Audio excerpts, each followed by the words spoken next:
오늘 말씀은 이사야 3장 13절에서 4장 6절입니다. 키워드는 하나님의 변론, 하나님의 회복, 주님의 교회입니다. 여호와께서 변론하러 일어나시며 백성들을 심판하려고 서시도다. 여호와께서 자기 백성의 장로들과 고관들을 심문하러 오시리니 포도원을 삼킨 자는 너희이며 가난한 자에게서 탈취한 물건이 너희의 집에 있도다.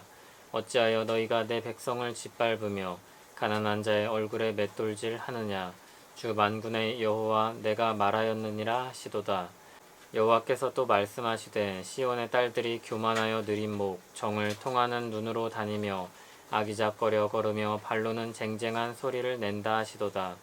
그러므로 주께서 시온의 딸들의 정수리에 딱지가 생기게 하시며 여호와께서 그들의 하체가 드러나게 하시리라.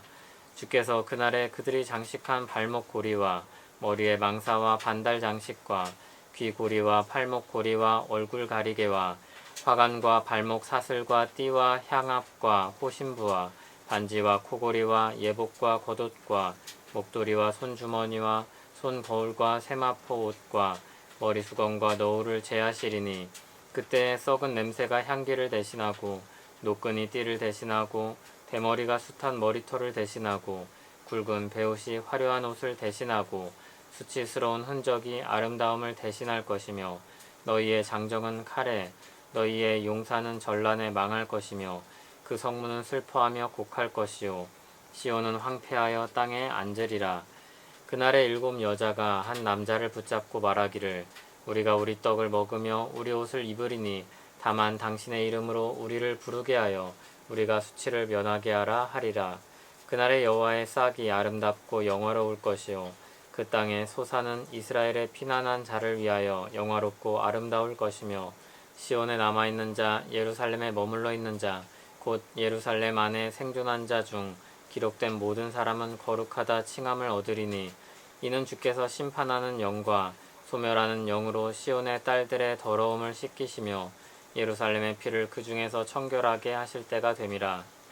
여호와께서 거하시는 온 시온산과 모든 지폐 위에 낮이면 구름과 연기 밤이면 화염의 빛을 만드시고 그 모든 영광 위에 덮개를 두시며 또 초막이 있어서 낮에는 더위를 피하는 그늘을 지으며 또 풍우를 피하여 숨는 곳이 되리라. 아멘. 하나님께서 유다 백성의 장로들과 고관들의 죄를 고발하십니다. 그들은 하나님께서 심으신 포도원을 삼켰습니다. 이사야서 5장에서 포도원은 하나님의 백성을 가리킵니다. 즉 이들이 취한 것은 하나님의 백성이었습니다. 15절을 보면 더 직접적으로 말씀합니다. 어찌하여 너희가 내 백성을 짓밟으며 하나님의 백성을 돌보아야 할 지도자들이 오히려 그들을 탈취하였습니다. 하나님은 그와 같은 현실에 개입하시며 악한 지도자들을 심판하러 오십니다. 또한 시온의 딸들에 대한 고발이 이어집니다. 이들은 사치와 향락에 빠진 지배계층을 가리킵니다. 그들은 화려한 장신구를 걸치며 그러한 것들을 사랑했습니다. 교만하여 목을 길게 늘이고 유혹하는 눈으로 다니며 교태스럽게 걷습니다. 하나님은 그들을 부끄럽게 만드실 것입니다. 그들의 정수리는 딱지가 생기고 하체가 드러나며 그들의 모든 장신구를 제하시고 향수 대신 썩은 내가 나게 하실 것입니다. 수치의 상징이 되는 대머리가 되게 하실 것입니다.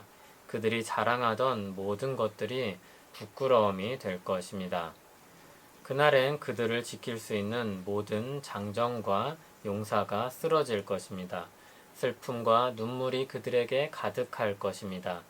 그들을 지킬 남자가 없기에 7 여자가 한 남자에게 매달릴 것입니다.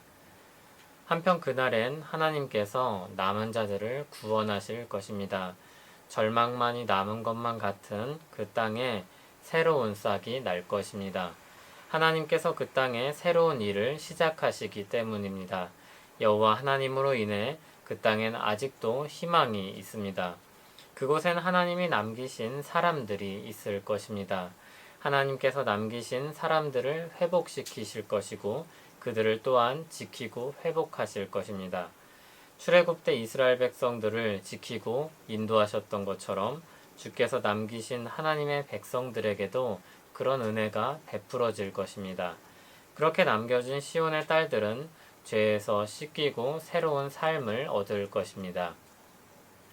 이 말씀을 통해서 우리가 배우는 하나님은 어떤 하나님입니까? 하나님은 죄를 심판하시기 위해 인간 역사에 개입하십니다. 허수아비도 아니요 방관자도 아닙니다. 역사의 주권자이시며 최종 결정권자로서 심판하시는 분입니다. 이 땅에서 하나님을 배제하고 누리며 악하게 살던 사람들에게 변론과 심판으로 찾아오시는 하나님입니다. 한편 그분은 그럼에도 자기 백성들을 남기시고 회복시키십니다. 그 땅이 전란에 휩쓸려 절명한 것만 같은 그때에도 하나님이 심으신 싹은 여전히 남아서 다시 자라납니다.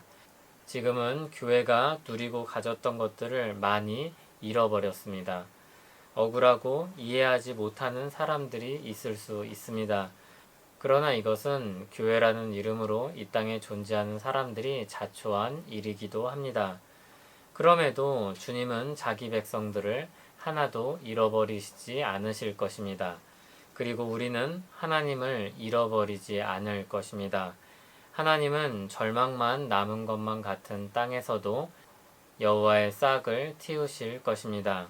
하나님께서 회복하고 지키고 인도하실 것을 믿는다면 하나님의 백성으로서 거룩함을 더욱 추구하고 회개할 일들은 더욱 힘써 버려야 할 것입니다. 이것이 이 시대를 보내는 우리에게 아주 분명하고도 중요한 메시지 중에 하나입니다. 기도하겠습니다. 하나님 아버지, 오늘도 주의 말씀을 듣고 나누며 살게 하시니 감사합니다. 우리는 예수 그리스도의 은혜 안에서 소유한 복락을 그 어떤 것도 잃어버리지 않을 것입니다. 우리가 누리고 가졌지만 지금 잃어버린 것들은 이 땅에서 잠시 사용하는 도구이며 재화입니다.